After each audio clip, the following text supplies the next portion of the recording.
Isang pagpalang araw po sa ating lahat mga kabisnes at good morning po sa inyong lahat. At samahan niyo po ako sa simpleng vlog na ito mga kabisnes. At yan, magkwentuhan na naman po tayo mga kabisnes.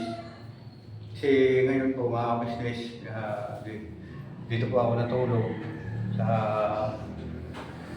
bahay ni kapatid na Bong. Kasi akala ko po kagabi dito siya ulit tutulog mga kabisnes. Eh, wala naman po. Tapos yung nagatnan ko dito yung yung mama na hindi ko naman po kilala mga kabisnes dito sa gilid. Tinanong ko po siya kung nakita niya si Bong. Sabi niya hindi nga daw umuwi nung gabi. Yun, tatay. Yung mga kabisnes. Ayan.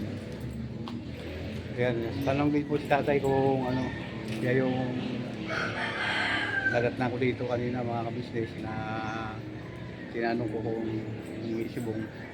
2 araw na daw po na hindi pumunta mga kabisnes. Ibig sabihin nung pumunta po kasi kami ni Kuya dito kahapon, yun, dito siya. Nakita namin sila ni Alan pala. Tapos sumama po siya dito sa pagbaba. Yan. Dito po yung kanyang damit mga kabisnes. At yan. Bibili ako ng sabon para labhan ko po yung kanyang damit mga kabisnes para maging maging maayos naman para pagbalik niya dito mayroon siyang masuot na damit. Kasi wala po siyang damit mga kabisnes eh. Binigay po ito ni Ate Ninit yung damit na yan. Eh dyan niya po nilagay. Hindi ko po alam kung bakit hindi niya nilagay sa loob mga kabisnes. So yun nga po no.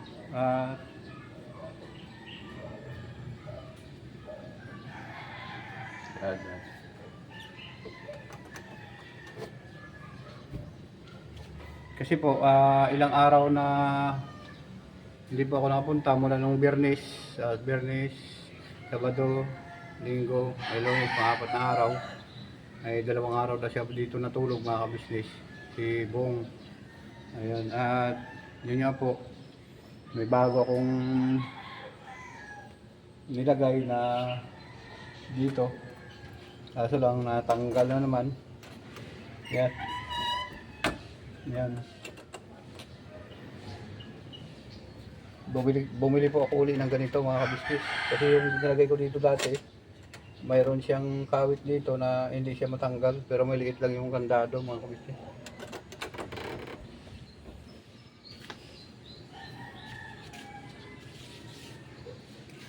Yun at malinis naman dito yung paligid mga kabisnes. Kasi pag ako po nandito, lagi po siyang malinis mga kabisnes. At yun,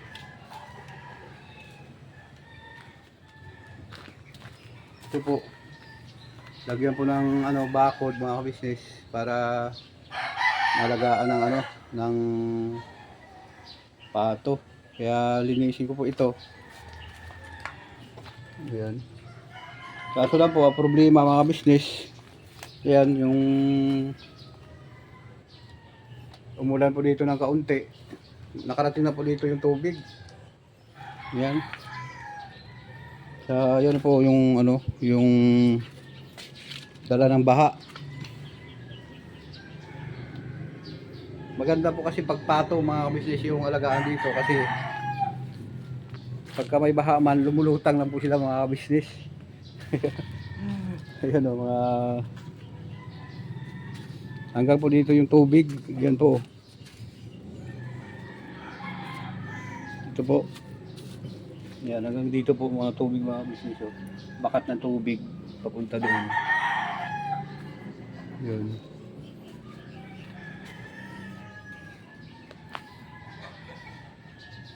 Tsaka yung po, yung kamuti ni Nanay Lerme natanim. Ayan po ito mga business oh. Yan, nagputi na kasi mayroon pong dinaanan po siya ng baha mga kabisnes. Yan. Kaya maganda talaga kapag pato, kasi pag pato po, pag may baha, yun, may panlaban mga kabisnes. Tsaka siguro hanapan ko siya siguro ngayon ng magawa, maano ng bakod. Kasi ito po mga business, yero na ito eh. Matibay na po ito na ano, bakod.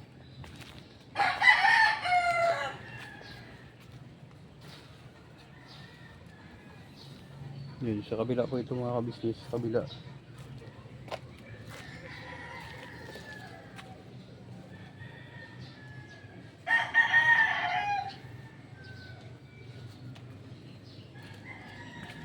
Tsaka crack na po kasi dito mga business eh.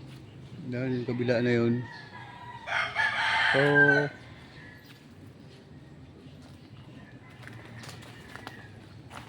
ito po mga business, siguro tibayan, lagyan ng yero pag ganyan, para po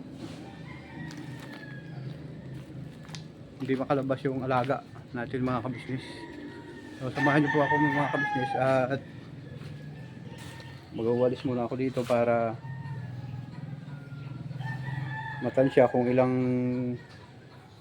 pirasong yero. Yun. Ayan po. Ayan. Tuwirin na po natin ito mga business. Ayan.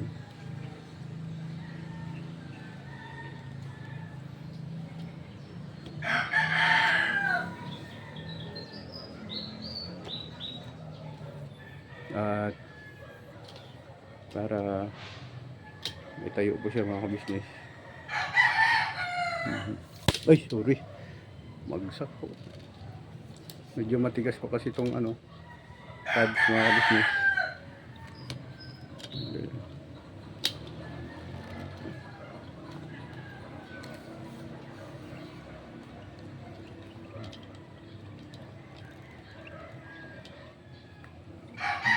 Tigas.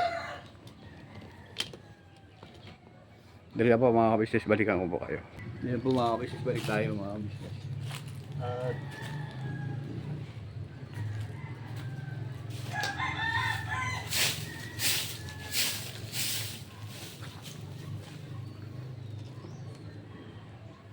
yun nga po ng mga ka-business.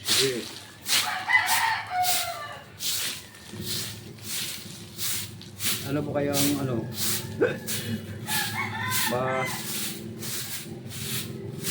mahirapan po kaya yung mga pato dito pag tag-ulan mga ka-business. Kasi yun nga, naabot siya ng tubig. Ano kaya naisip ko rin, walang lagay ng mga pato dito ng mga alaga sa mga business. Kung sakali na mayroon.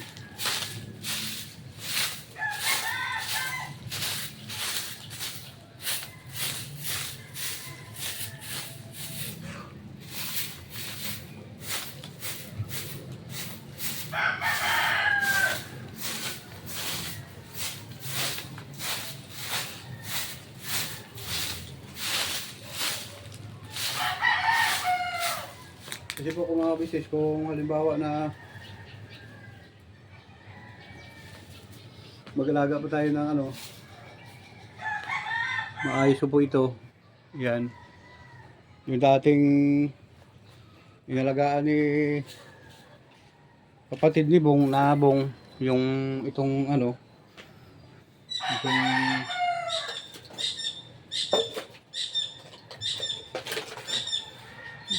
kulungan ng kanyang ano, baboy.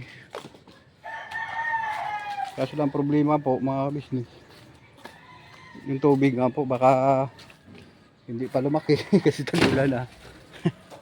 Malunod.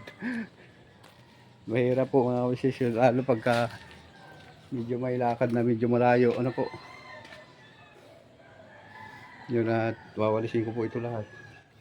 Tapos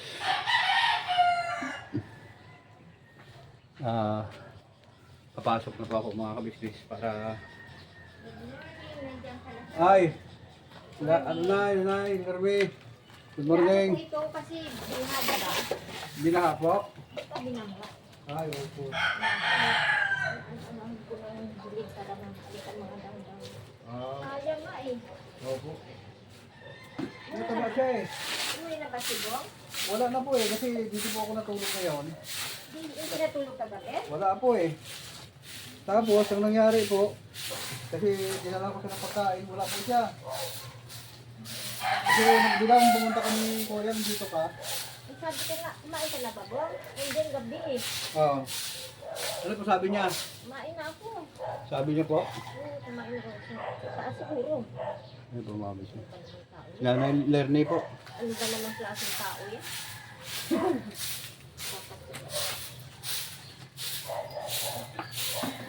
Sayang. Opo.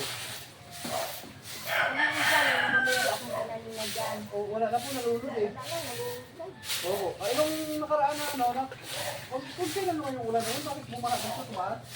Inabot ko kayo ng tubig dyan. Inabot nga. Sanay na ako. Nasaan na po kayo? Naalam mo ko. Yan oh. Naganayan din ako. Oh. Di ba kumuha ka na dyan ng ginulayan mo nung nagkita tayo? Oo. Ayun. Nakuha na nga ako nito. May bumili pa nga sa akin. Oh, talaga? Saka mayroon mo kayong alubati oh. Ako na yun. May kain na bunggo. Opo. Usap. Nakuha ako na yun. Ah, ito, daming ano. Ano po ito eh? Daan ng baka. Ano, nilinis ko yan. Kasi inanuhan ko ng munggo. Nandito maraming munggo. Kaya Opo. nakikain na. Opo. Wala na eh. Ayun oh. Dami ng ano sa tubig. Ito munggo. Ah. Saan po? Ito? Ah. Mga ganyan. Kaya nililinis ko eh para ano, sabi ko kasi lagay ko ng bakod po. Ano yung babakuran nyo? Dito, zero ba? Para maayos. Babakuran nyo. Walang pa, o saka lagyan po ng gate para yung ano, kasi may mga bata po dito na ano, kahit gabi na po eh. Sabihin ko sa inyo. Kapalinis ang munggo dyan. Mga bata. Saka, ano po eh, umakit po sila sa bubong eh. Nanginayang ako. Kasi Opo. malaking bagay ako. Kaya dinamuhan ko ng dinamuhan yan. Dinamuhan ko ng dinamuhan kasi. Kaysa naman ako damo ang mag-ano. Silbi naman. Opo. Linis. Bumaha naman.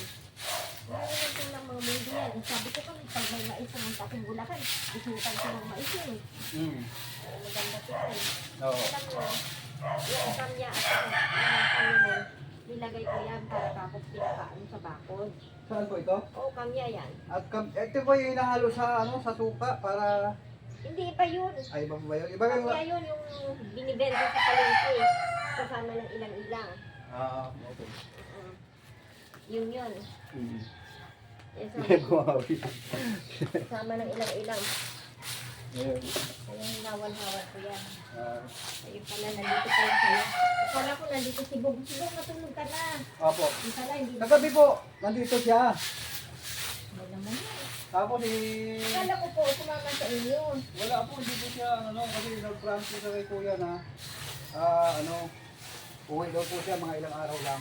Sabi niya, nagsasabi si doon at umuwi ka rin sa bahay mo. Sabi ko, ilusin eh. Kasi wala ko na ilusin eh. Morning.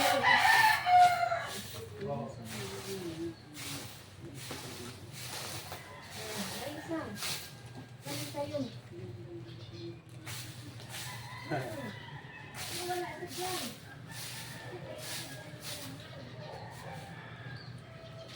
Ngayon po mga kabisnes, si Nanay Remy po, nagtanim na po dito ng munggo, kaso lang, naaabot ng tubig doon, nalanta.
At ayun nga po no mga ka-business, medyo ano na, medyo mainit na po.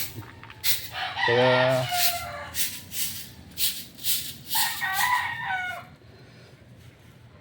dito po kasi mga ka-business, isang araw lang na hindi ka makawalis. Talagang ano, marami ng dahon. Kasi yun nga po, tingnan nyo po yung ano, mga dahon po sa taas mga ka-business. Ayan. Paikot po dano, puno kaya ano po siya mga ka-business, madahon.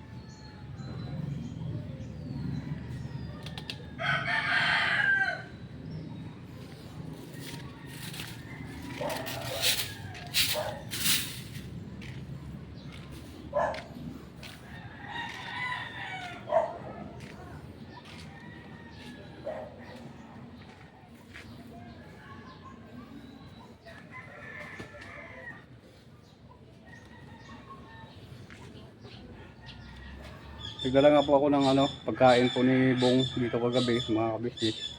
Kaso lang, hindi naman siya natulog kaya wala rin po mga ka-business. Ayun. Ayun po kasi mga ka-business oh, mga dahon po mga ka-business. Yung ano, yun po. Kaya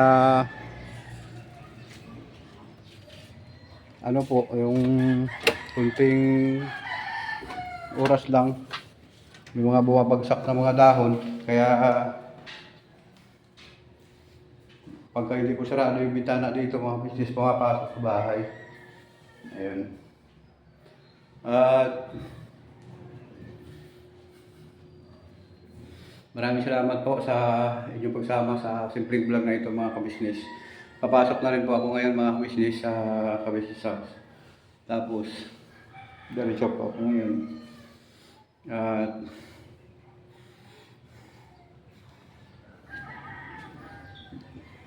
sana umuwi dito si kapatid na Bong. Bibili po ako ng ano, sabon nito mga ka-business. So, kay damit ni Bong. Ibabad ko po ito mamaya ng gabi para bukas ng umaga masampay. Tapos pupunta po ako kay Medyo. Magtatanong po ako ng pato doon kung magkaano po yung pato para makabili po. Hindi ko po alam kung kanino po itong mga kahoy mga business. Ayan. So hanggang dito na lang po mga ka-business ang simpleng vlog na to. Maraming salamat sa inyong pagmamahal at walang sawang pagsuporta sa Kabisnes Official at saka Papa Dins TV mga kabisnes, at saka siyempre po Pamilya Kabisnes at Mrs. Kibi Official yun, at sa amin po mga kapatid na kagwang mga kabisnes. Thank you very much po sa inyo. Yun kahapon na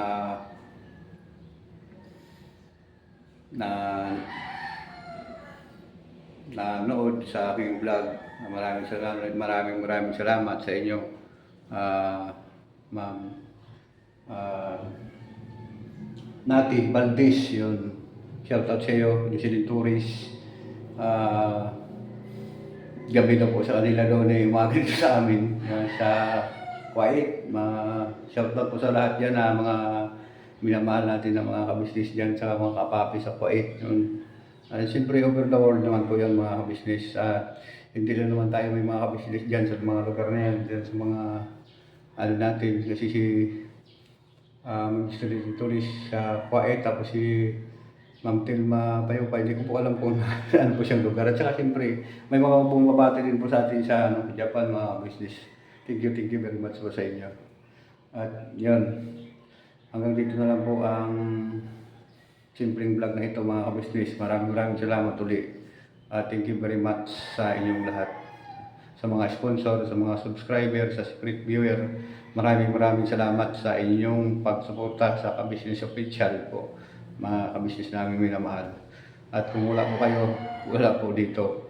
ang kabisnes official, wala rin po kami mga kagwang. At siyempre nagpapasalamat din po kami kay Kuya Kabisnes, kay Ate Kabisnes, sa buong Kabisnes family sa ilang pagmamalasakit, pagmamahal sa amin ng mga kagwang na hindi kami tinuring na ibang tao. Ganun po. At ang kanilang pagmamahal, walang labis na pagmamahal sa aming mga kagwang. Halos always yung kanilang pagpapaalaala para sa aming ikabubuti, mga kabisnes. Kaya thank you very much sa iyo, Kuya, at I love you sa iyo. Yan. Hanggang dito na lang po. Never say goodbye. Tomorrow is another day. Birabanat lang po tayo, mga kabisnes. Yan. Sama-sama po tayo hanggang dulo. Yan. Papasok na rin po ako, mga kabisnes.